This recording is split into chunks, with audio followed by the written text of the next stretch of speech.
오늘 화평케 하는 자는 복이 있나니 그들이 하나님의 아들이라 일컬음을 받을 것이라 말씀합니다. 하나님의 아들이라고 부름을 받는 자들에게 주어지는 특징이 화평케 하는 자라고 말씀합니다. 이 말씀은 결론부터 말씀드리면 화평케 하는 자, 하나님과 인간의 원수되었던 관계를 예수 그리스도께서 화평케 하러 오셨던 분, 바로 그분이 하나님의 아들이심을 우리에게 말씀해 주고 있고요. 그 아들의 특권을 누릴 수 있는 자가 화평케 하는 자라는 것을 오늘 성경은 말씀해 줍니다. 오늘 화평케 하는 자가 무엇인지를 다시 한번 생각해 보면서 함께 은혜를 나누기를 원합니다. 사람들의 관계를 보게 되면 그 관계는 유리 그릇과 같다고 생각할 수 있습니다. 땅에 떨어지면 그 유리 그릇은 금방 깨어져 버립니다. 또 너무 뜨거운 것이 올라오게 되더라도 그 유리는 금이 가버리고 깨지는 경우를 종종 보게 되지요. 우리의 인생이 이러함을 우리의 삶을 통해서 보여주게 되는데, 가장 좋은 관계, 좋은 친구를 얻기 위해서는 수십 년이 걸립니다. 그런데 그 관계가 깨어지는 것은 단 1분이면 족하다고 합니다. 우리의 마음을 다치게 하고 우리의 마음에 뭔가 기분을 상하게 하고 서로 뜻이 맞지 않으면 수십 년의 친구지기도 헤어지는 것이 우리의 인생임을 볼 수 있습니다. 특히 성경에서 부부는 한 몸이라고 말하고 있지만 이혼하는 부부들이 늘 늘어나고 있는 것을 보면서 그러한 것도 우리가 지키지 못함을 이렇게 삶을 통해서 보게 되는 것이죠. 왜 이렇게 인간 관계가 깨어져 버렸을까요? 그것은 분쟁과 갈등이 끊임없이 우리의 삶 속에 지속되고 있고, 이로 인해서 많은 사람들이 지쳤기 때문에, 그래서 본질상 하나님께서 우리에게 진노의 자녀인 우리들이지만 진노를 받기 전의 관계, 하나님과의 늘 소통하고 교제하면서 함께함의 그 자리로 나아가는 그 삶을 우리가 추구해야 하는데도 불구하고 그 자리로 나아가기를 우리가 노력하지 않기 때문에 계속해서 관계가 깨어지는 것을 보게 됩니다. 우리 다시 한번 오늘 9절 말씀 읽어볼까요?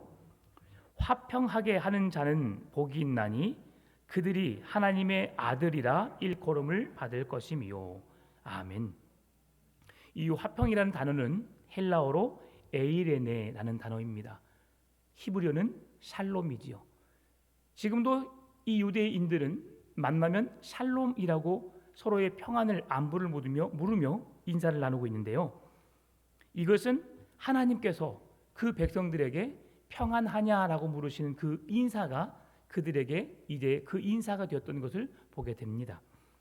창세기 1장 26절 말씀 보게 되면 하나님이 이르시되 우리의 형상을 따라 우리의 모양대로 우리가 사람을 만들고 그들로 바다의 물고기와 하늘의 새와 가축과 온 땅과 땅에 기는 모든 것을 다스리게 하자 하시고라고 말씀하는데요. 이 말씀을 보게 되면 하나님이 이르시되 우리의 형상을 따라라고 말하고 있습니다. 하나님이 나의 형상을 따라 사람을 지으셨다고 말씀하는 것이 아니라 우리의 형상을 따라 지음을 받았다라고 우리를 만드셨다고 말씀하는데요. 여기에서 우리라는 복수를 사용하신 이유가 있습니다.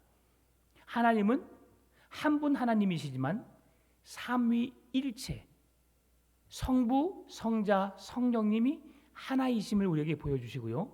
그리고 천지를 창조하실 때 그 세 분이 함께 계셨고 하나님께서 그 창조의 놀라운 사역을 같이 이루셨음을 우리에게 말씀해 주기 위함입니다.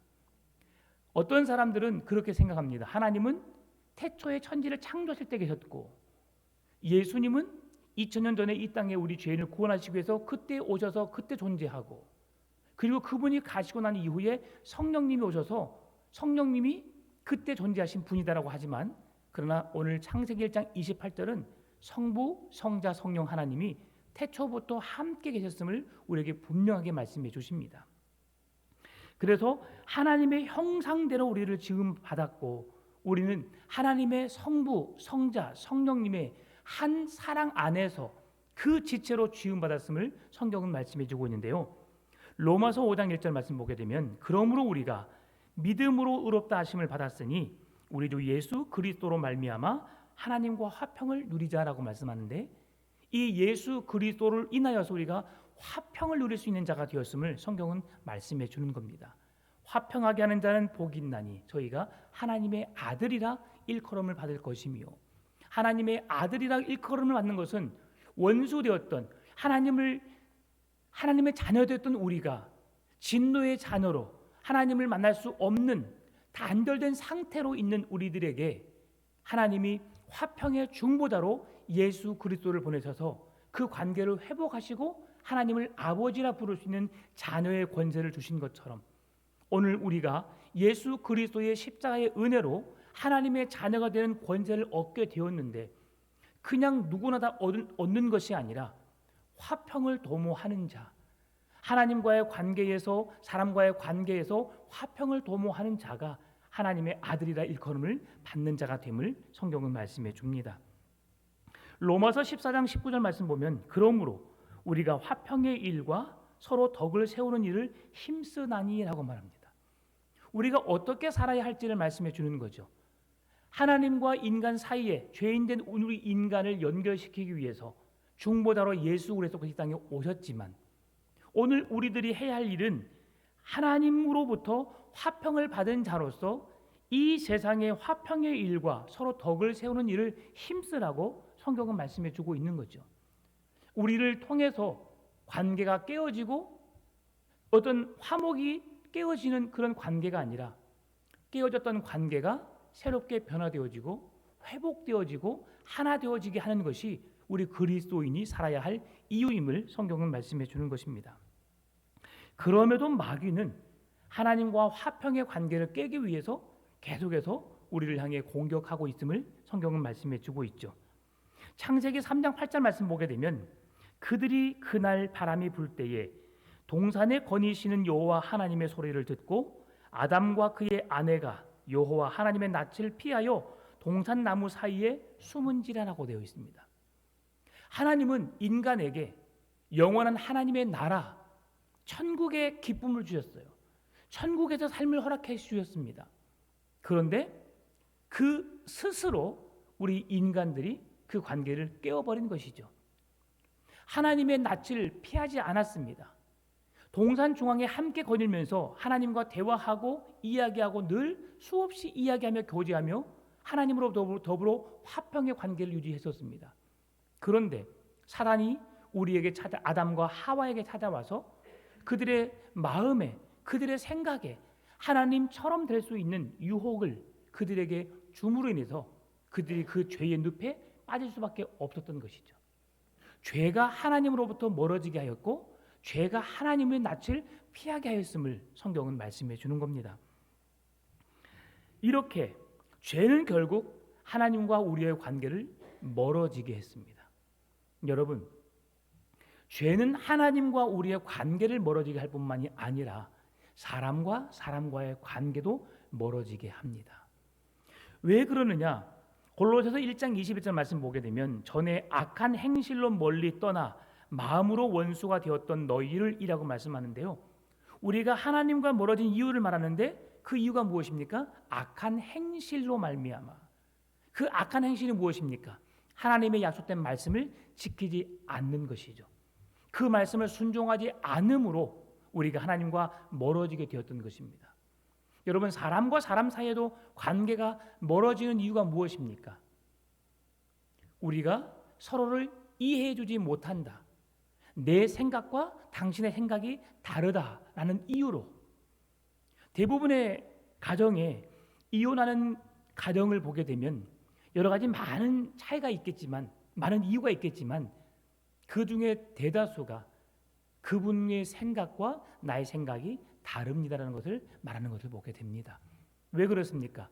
나와 생각이 같은 줄 알았는데 같은 방향으로 나아가기 위해서 같은 방향으로 나아간다고 생각하여서 함께 결혼했는데 살아보니까 나와 다른 거예요.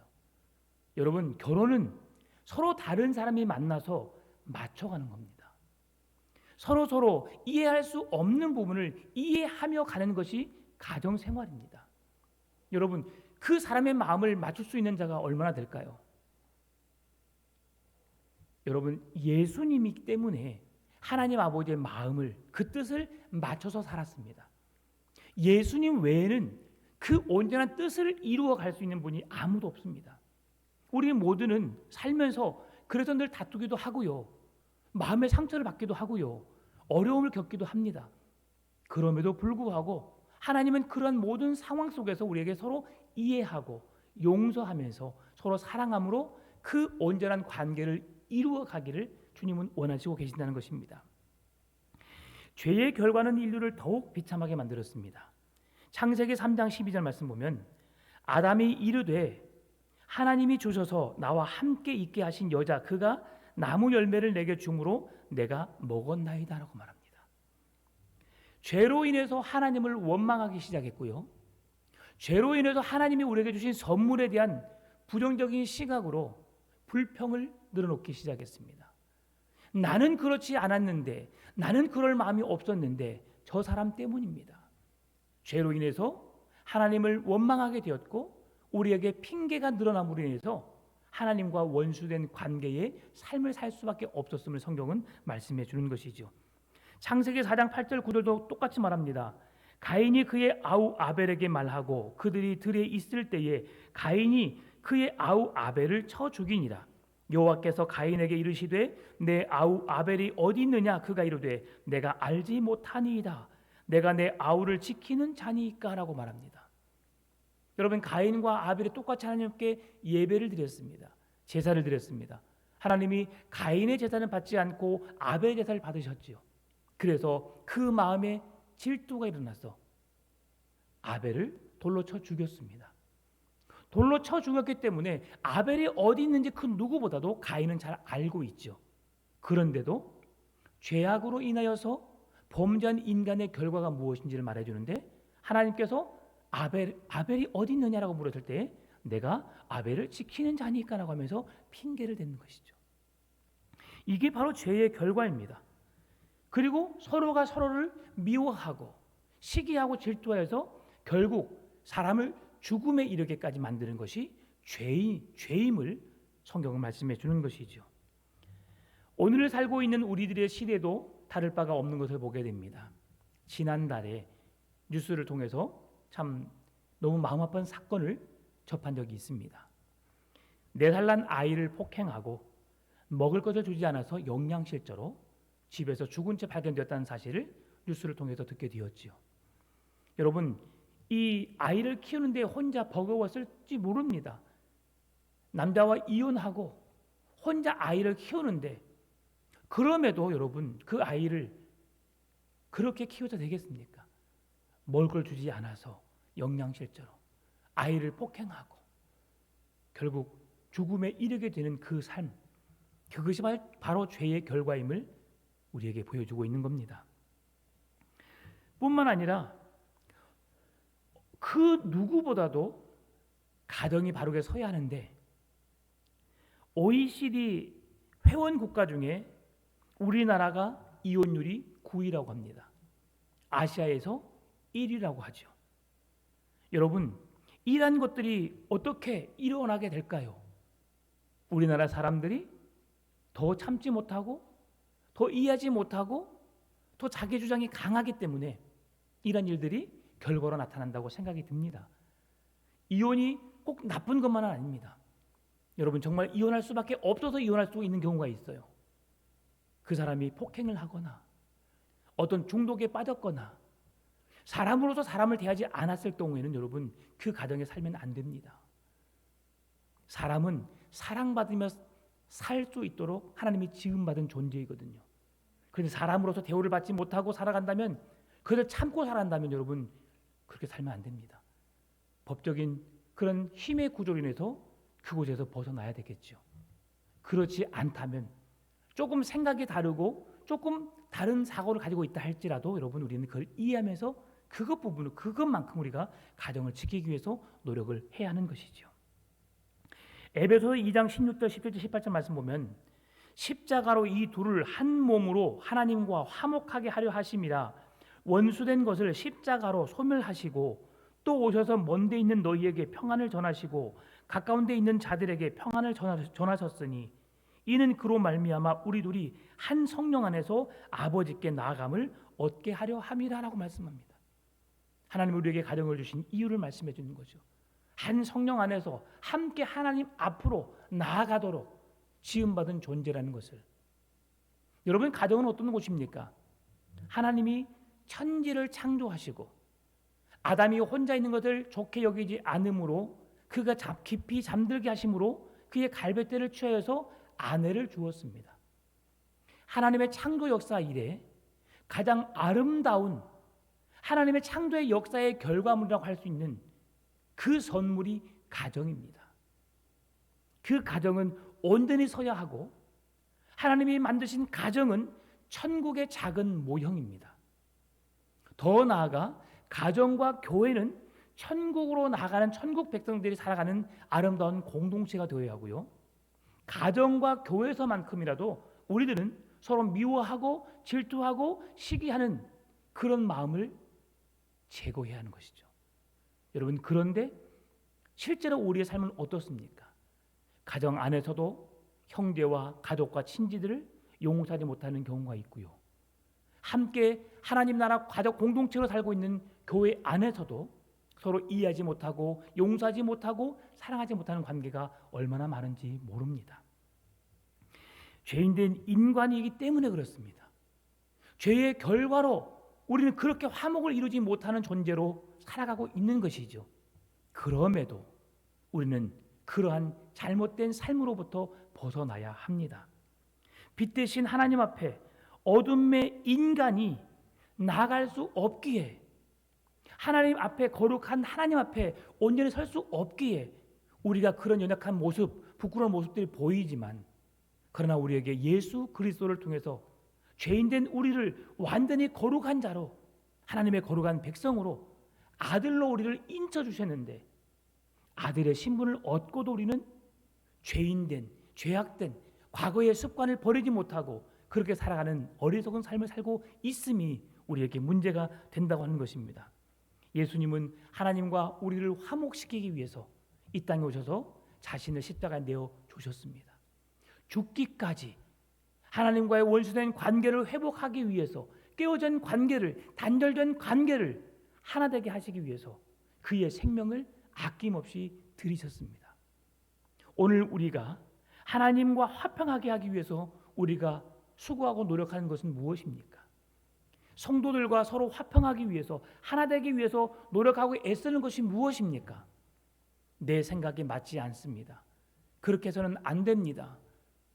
그것이 우리의 기준이 되어 가고 있어요. 여러분, 우리의 생각이 앞서는 자가 아니라 오늘 우리 권사님 기도하셨던 것처럼 하나님의 말씀이 이끄는 삶, 하나님의 말씀대로 순종하는 삶. 성경이 말씀을 하면 말씀하는 대로 순종하면 되고, 하지 말라고 하면 하지 않으면 되는 것입니다.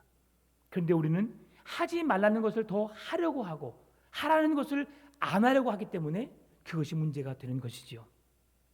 골로새서 3장 13절 14절 말씀 보면, 누가 누구에게 불만이 있거든 서로 용납하여 피차 용서하되 주께서 너희를 용서하신 것 같이 너희도 그리하고 이 모든 것 위에 사랑을 더하라.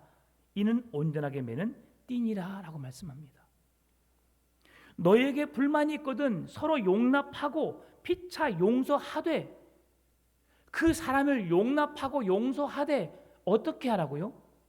예수님께서 이 땅에 오셔서 자기의 생명을 내어주심으로 원수된 우리 인간이 하나님과의 관계 속에서 회복할 수 없는 그 길을 열어주심 같이 그 내 자신의 생명을 아낌없이 내어줄 수 있는 마음으로 그를 용납하고 용서하여 그 관계를 유지하라고 말씀하십니다.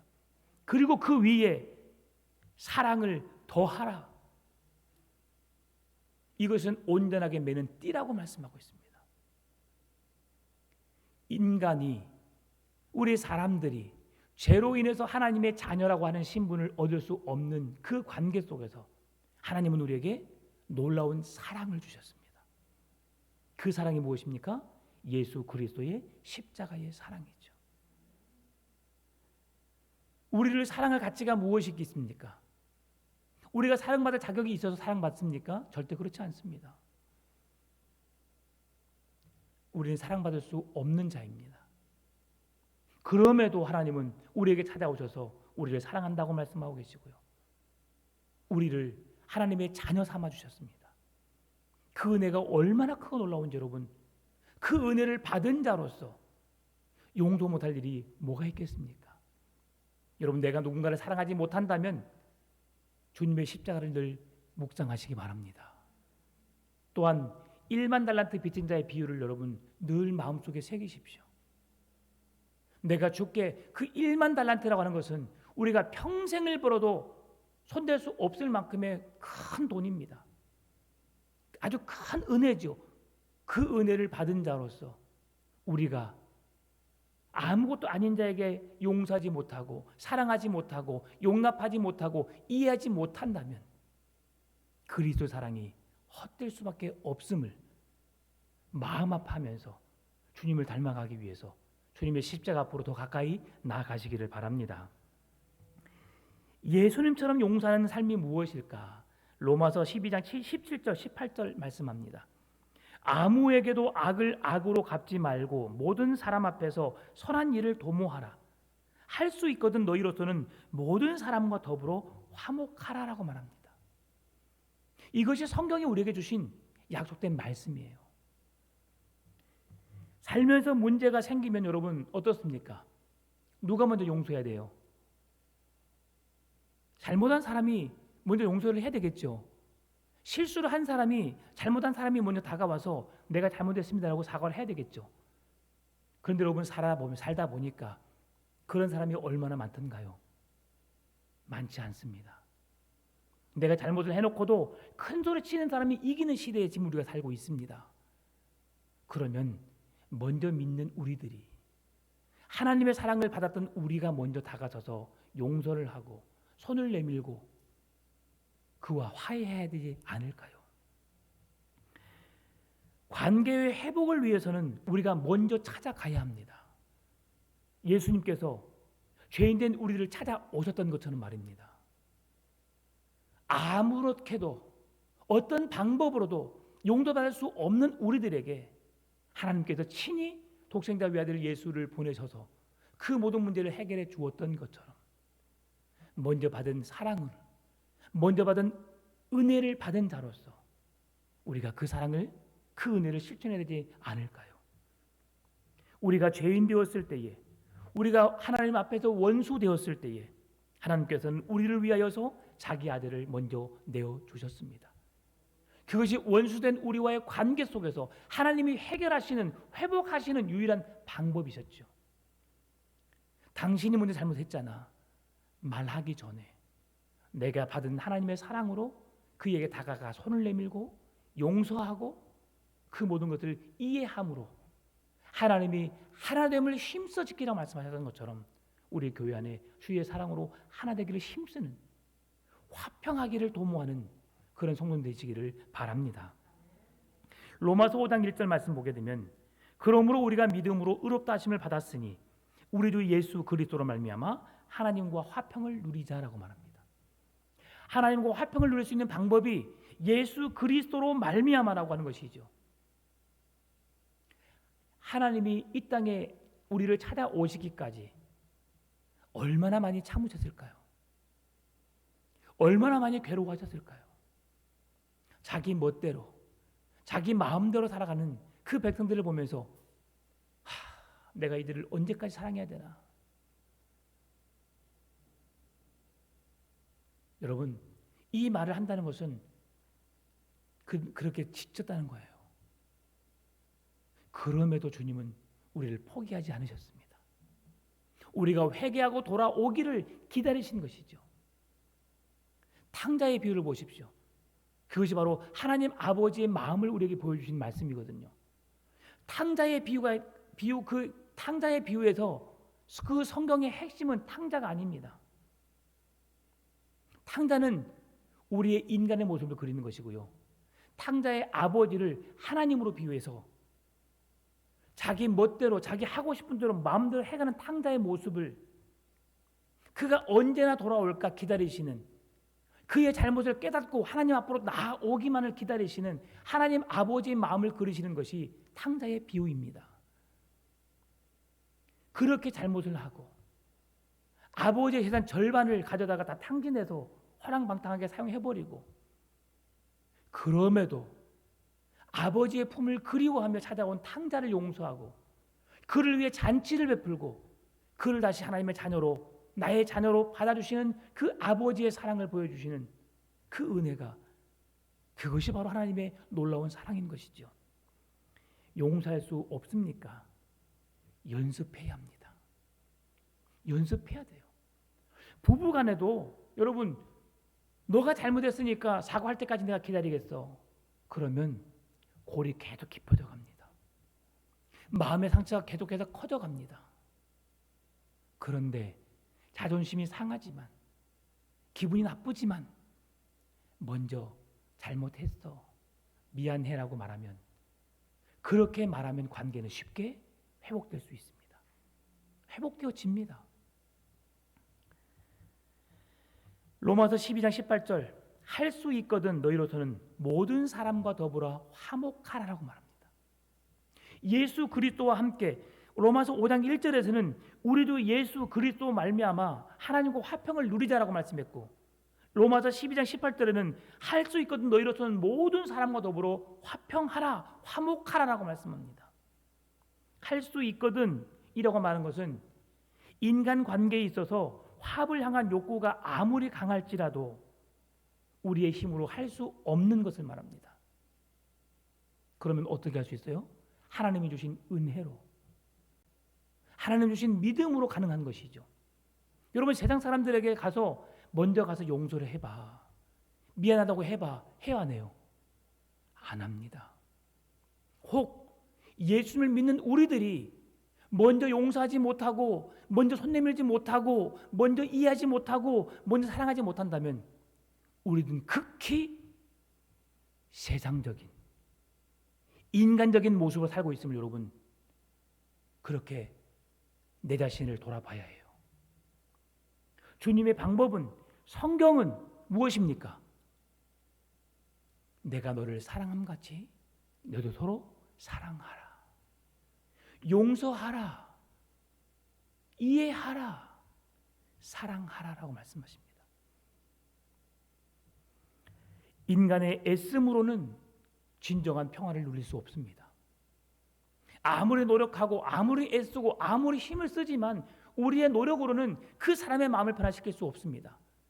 그래서 우리는 믿음으로, 기도함으로, 하나님이 그의 마음을 움직여 주시기를 역사하는 마음으로, 참고 또 참아냄으로, 그렇게 사랑으로 다가서야 하는 것이죠. 사도 바울이 이렇게 말한 이유가 있습니다. 예수 그리스도로 더불어서 우리가 화목하라, 모든 사람으로 더불어 화목하라고 말씀하신 이유가 있습니다.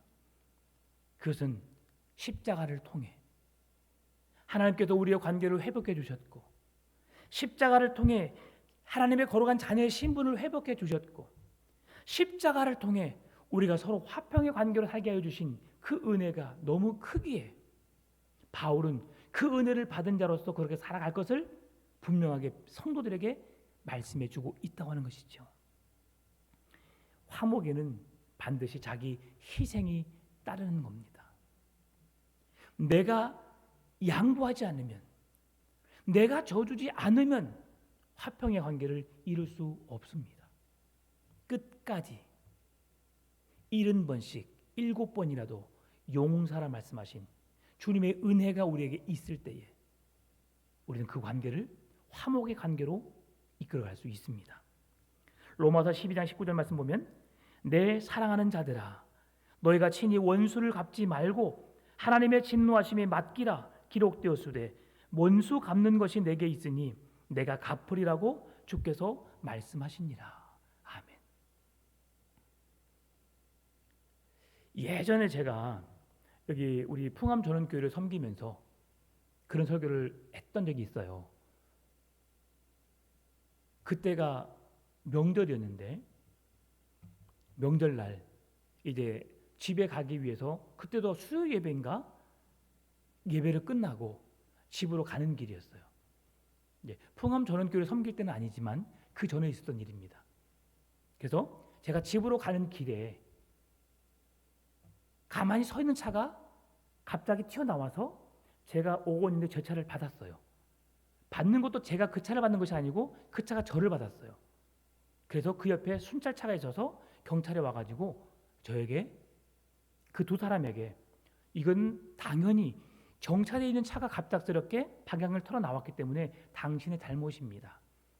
원래는 우회전하는 차 같이 이동 중에는 부딪히면 그 쌍방이죠, 쌍방. 그런데 이것은 멈춰있던 차가 가는 차에게 나와서 받았기 때문에 이것은 당신의 잘못입니다 하고 경찰이 알려줬었어요. 그리고 그렇게 둘이 만나서 그렇게 보험 처리하자고 헤어졌어요. 그런데 다음날 아침에 보험회사에 전화 왔더니 그 사람이 서로 가고 있는데 그 사람이 오는 것을 내가 나오는데 그 사람이 나를 받았다 이런 식으로 잘못 거짓말한 거죠. 그래서 그때 당시에는 보험사 직원을 안 불렀기 때문에 경찰이 있었기 때문에 그래서 사진을 안 찍어놨었어요. 그러니 뭐 어찌됐건 받은 자국을 보더라도 누가 잘못인지 뻔히 알 것인데 보험회사에서 그래서 7대3인가 8대2로 그렇게 먹이더라고요. 그래서 얼마나 화가 나든지 제가 어떻게 할게요? 그 사람이 제가 이 아파트 살았는데 그 사람이 옆에 아파트 살았어요. 제가 차가 고쳐지자마자 우리 아내가 옆에 타 있었는데 내가 저 차도 알고 어디 사는지 아는데 제가 그때 얼마나 화가 났는지 망치가 돼가서 막 차를 때려 부수고 송곳으로 막 차를 펑크를 내겠다고 막 내가 그렇게 막 했어요. 우리 아내가 진짜 하려고 했는지 아마 했는지 뭐 느꼈는지 모르겠지만 다 그때 우리 아내가 그 지혜로만 하더라고요. 우리 용서하자. 예수님이 우리를 용서하셨는데 그것 이해 못하겠어? 보험으로 다 해결됐잖아. 그냥 마음 추스리고 용서하고 그분이 어떻게 기회를 통해서 주님을 만나도록 우리가 기도하자. 그런 말을 해주시더라고요. 그 전에는 그 말을 듣기 전에는 제가 정말 화가 나서 진짜 당장이라도 가고 싶은 마음이 있었지만 근데 제가 갈까요 못 갈까요? 갈 배짱은 없었던 것 같아요. 제가 남을 그렇게 해코지 하는 사람은 아닙니다. 근데 그 마음이 그랬다는 거죠. 너무 괴로웠어요. 너무 힘들었어요. 그런데 주님이 용서하심 같이 용서하자는 그 말에 제 마음이 수그러들었어요. 그리고 그동안에 있던 분노가 다 사그라들고 그냥 아무 일 없었던 것처럼 넘어갈 수 있었습니다. 여러분 제 자랑이 아니라 주님이 이렇게 우리를 용서하심 같이 그 사랑으로 우리가 그 모두를 바라보면 우리 그렇게 살아갈 수 있습니다. 그것이 은혜입니다. 십자가의 희생, 십자가의 사랑이 있었기에 우리들 또한 우리의 희생과 우리의 헌신이 반드시 있어야 함을 성경은 말씀해 주는 것이지요. 그래서 내 원수를 내가 갚는 것이 아니라 그 원수를 갚는 것이 누구십니까? 하나님이 하실 일이고 우리는 그분께 맡기면 되는 거예요. 내가 잘못했으면 내가 잘못하는 거에 대한 하나님께 심판을 받으면 되는 것이고 내가 잘못이 없으면 그 심판을 그가 받게 해주신다고 하나님이 말씀하시잖아요. 하나님께 맡겨버리십시다. 용서가 안 되어도 용서하려고 노력하시고 이해가 안 돼도 이해하려고 노력하십시오. 그리고 그 모든 문제를 주님께 맡기십시오. 우리가 사랑하지 못할, 이해하지 못할 일은 없는 것입니다. 원수를 갚는 것은 내가 해야 할 일이 아니라 하나님의 권한이심을 그렇게 이해하시고 하나님께 맡기시기 바랍니다. 여러분 사랑하지 못할 사람이 있어요? 없어요? 그래도 있습니까? 사랑하지 못할 사람은 없습니다. 내가 그 구원을 받은 자로서 그 사랑을 받은 자로서 누구든지 사랑해야 할 우리의 모습임을 여러분 그렇게 깨달으시기 바랍니다. 로마서 12장 20절 21절 말씀 보면 우리가 어떻게 해야 할지 이제 말씀해 주는 거예요. 네 원수가 줄이거든 먹이고 목마르거든 마시게 하라. 그리함으로 내가 숯불을 그 머리에 쌓아 놓으리라. 악에게 지지 말고 손으로 악을 이기라라고 말씀합니다. 여러분 이 말 무슨 말씀입니까? 내 원수가 줄이거든 먹이라. 누가 먹이고 싶겠습니까? 목마르거든 마시게 하라. 물을 주는 것도 아깝다 여깁니다. 그런데 그렇게 주님의 마음으로 행하라. 그렇게 하면 그 원수들의 머리 위에 숯불을 쌓아 놓는 것과 같으리라. 다시 말하면 나는 주님의 마음으로 사랑하고 이해하고 먹을 것을 주고 마실 것을 주라. 그리하면 그 원수는 내가 알아서 하겠다는 말씀입니다. 그리고 악에게 지지 말고 어떻게 하라고요? 선으로 악을 이기라고 말하는 거죠. 원수를 사랑하지 않으면, 미워하면, 분노하고 여러분 그를 저주하고 그렇게 그를 해하면 그 화가 오히려 내게 오게 됨을 성경은 말씀해 주는 거예요. 여러분 주위의 사람들에게 신방을 할 때 어느 가정에 갈 때든지 성경에서 그렇게 말씀하잖아요. 이 가정에 주의 축복이, 주의 은혜가 이 가정에 함께 할지어다라고 복을 빌라고 하잖아요. 그랬을 때에 그 복을 빌었을 때에 그 가정의 복을 받으면 그 가정의 것이 되고, 가정의 복을 받지 않으면 누구의 것이 된다고요? 내 것이 되는 거예요. 여러분이 입술로 한 사람을 저주하게 되면 그 사람이 저주를 받으면 저주가 그 사람의 것이 되지만, 저주를 받지 않으면 그 저주는 내게 부메랑처럼 돌아오게 됩니다. 여러분 그래서 악으로, 악에게 지지 말고 선으로 악을 이기라고 말씀하시는 거죠. 그렇게 하는 것은 말씀대로 살아가는 방법밖에 없습니다. 잠언 25장 21절 22절 말씀도 동일합니다. 내 원수가 배고파하거든 음식을 먹이고 목말라 하거든 물을 마시게 하라. 그리 하는 것은 핀 솥을 그의 머리에 놓는 것과 일반이요 여호와께서 내게 갚아 주시리라. 아멘. 원수가 배고파하면 여러분 먹을 것을 주십시오. 목말라 하면 마실 것을 주시기 바랍니다. 이것이 그리스도인이 해야 할 일인 것이죠. 왜 이렇게 먹을 것을, 배고프면 먹을 것을 주고 목마르면 마실 것을 주라고 말씀하시는가? 예수님께서 우리에게 그렇게 해주셨거든요. 생명의 근원이신 예수님께서, 생명의 떡이신 예수님께서 누구든지 돈이 없는 자든 내게로 나오라. 내게서 생수의 강을 먹고 마시라고 말씀하신 주님이 생수의 강이시고 생명의 근원이시고 생명의 떡이시기 때문에 그런 거죠. 그 은혜를 우리에게 값없이 내어 주셨습니다. 우리는 그 은혜를, 그 사랑을 받은 자들이죠. 요한복음 6장 35절 말씀 보면 예수께서 이르시되 나는 생명의 떡이니 내게 오는 자는 결코 줄이지 아니할 터이요 나를 믿는 자는 영원히 목마르지 아니하리라. 오늘 우리에게 이런 은혜를 주셨습니다. 그럼에도 불구하고 우리가 용서하지 못한 이유가 뭘까요? 그것은 우리의 죄악 때문이고 우리의 이기적인 욕심 때문이고 하나님의 말씀을 지키지 않으려는 나의 잘못된 신앙 때문입니다. 여러분 진정으로 예수를 믿는다면 원수까지도 사랑할 수 있는, 용서할 수 있는, 더 나아가 그에게 먹을 것을 주고 마실 것을 제공할 수 있는 그런 은혜로운 삶을 살아가시기를 바랍니다. 마가복음 9장 50절 말씀 보면 소금은 좋은 것이로되 만일 소금이 그 맛을 잃으면 무엇으로 이를 짜게 하리요 너희 속에 소금을 두고 서로 화목하게 하라 하시니라라고 말씀하시는데요. 이 말씀의 의미는 소금이 자기 자신을 녹여서 부패를 방지하고 음식의 맛을 내게 하는 것처럼 여러분의 삶을 희생하고 헌신하여 주님의 사랑이 그들 속에 스며들도록 주님의 구원의 은혜가 그 모든 사람에게 들어가게 하도록 그렇게 살아가라고 말씀하신 것입니다. 나의 희생이 없이, 나의 헌신이 없이, 나의 섬김이 없이, 나의 수고가 없이 이루어지는 좋은 결과는 만들어질 수 없습니다.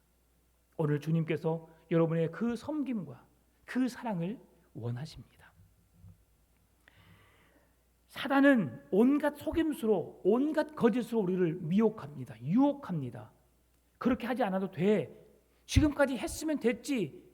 그렇게까지 했는데도 그 모양이라면 이제 더 이상 안 해도 돼. 라고 사탄이 우리의 마음을, 우리의 생각을 지배할 것이에요.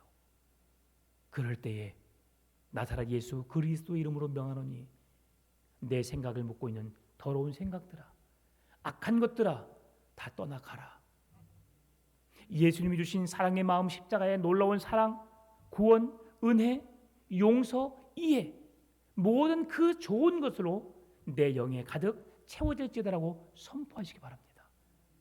그래서 예수의 영으로 살고 예수의 영을 전함으로 예수로 말미암아 우리가 살고 죽는 인생이 되어지시기를 바랍니다. 누가복음 6장 35절 말씀 보면 오직 너희는 원수를 사랑하고 선대하면 아무것도 바라지 말고, 원수를 사랑했기 때문에 내가 뭔가를 받아야 된다라고 하는 조건적인 사랑이 아니라 바라지 말고 꾸어주라. 그리하면 너희 상이 클 것이요 또 지극히 높으신 이의 아들이 되리니 그는 은혜를 모르는 자와 악한 자에게도 인자하시느니라.